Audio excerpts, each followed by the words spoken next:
What's going on, everyone, and welcome to Anontale, the channel where we dive into real stories from real people.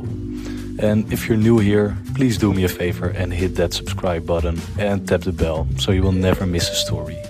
We drop these stories regularly and trust me, they only get wilder. So, now, today's post comes from a boss who thought they were doing the right thing.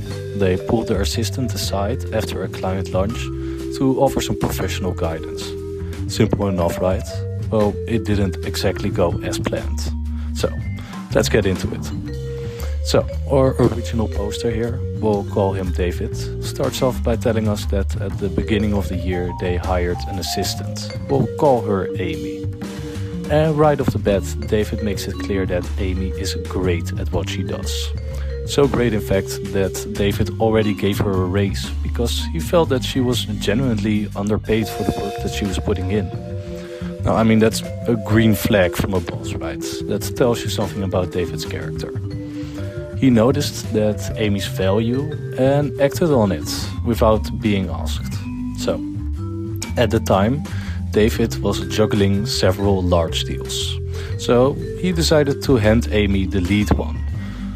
And guess what? She absolutely crushed it. Professional, organized, on top of everything. David was very impressed. So impressed, in fact, that when it came time to set up a lunch meeting with that particular client, David told the client, "Hey, I'm thinking of bringing Amy along. She's been instrumental on your account." And the client was like, no problem at all. He was happy to have her there. So, everything was set up perfectly, and this really was Amy's moment to shine. You know, for the most part, she did. So, okay, picture this. They're all at the restaurant, business lunch, professional setting. This is the kind of meal where relationships are built and impressions matter. So, the client orders a burger and fries, and David also orders a burger and fries. No, just simple, clean, easy to eat while you're talking business. Amy, she orders a steak, well done, with mashed potatoes, steamed veggies and a side of soup. Now, look, on any other day, that's a fantastic meal. Nobody's judging you for enjoying a good steak dinner. But in the context of a business lunch, it stood out. So, here's where it gets a little awkward. The client and David finish eating at roughly the same time. But Amy, she's still going for like another 15 minutes. The client and OP are just sitting there and essentially waiting. And then the waitress comes around and asks the table if anyone wants some dessert. The client says no, David says no, but Amy orders her cheesecake and coffee. Now pause. If you have ever been in a professional business setting, you know that there are these unwritten rules.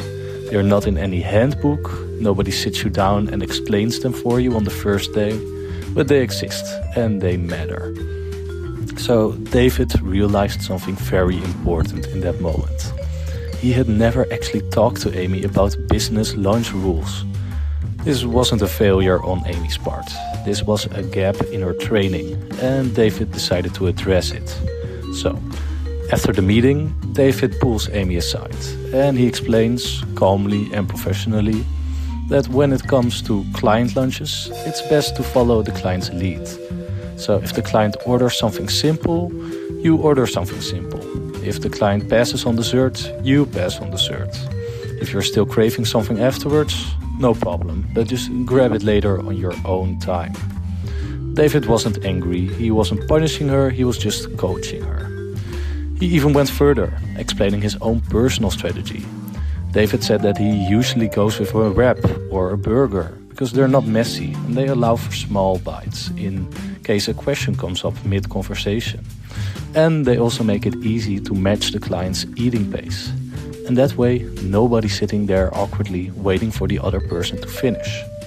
It's strategic, it's thoughtful, and it's the kind of advice that honestly most people would pay for in a mentorship. But Amy didn't take it that way. At first, Amy offered to pay David back for the meal. David immediately shut that down.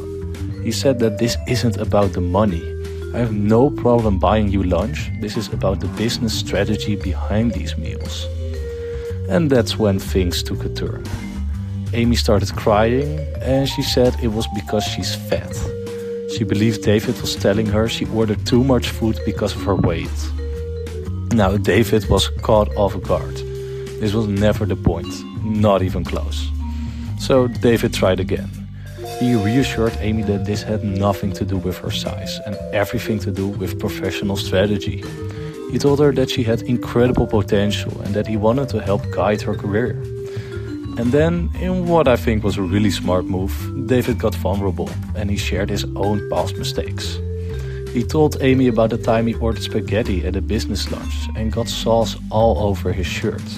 And he told her about the time he ordered first and grabbed a cheeseburger, only to find out that his client was a vegetarian who was visibly disgusted. He was essentially saying, I've been where you are, I've made these mistakes too. I'm not judging you, I'm trying to help you skip the learning curve. But despite all of that, Amy was still upset when she left. And now David is left sitting with this uncomfortable feeling. He said, and I quote, I feel like an a-hole for bringing this to her attention, but my intentions were good. And then David said something that I think is really telling. He said that the meal itself wasn't a concern as much as how Amy took the instructions.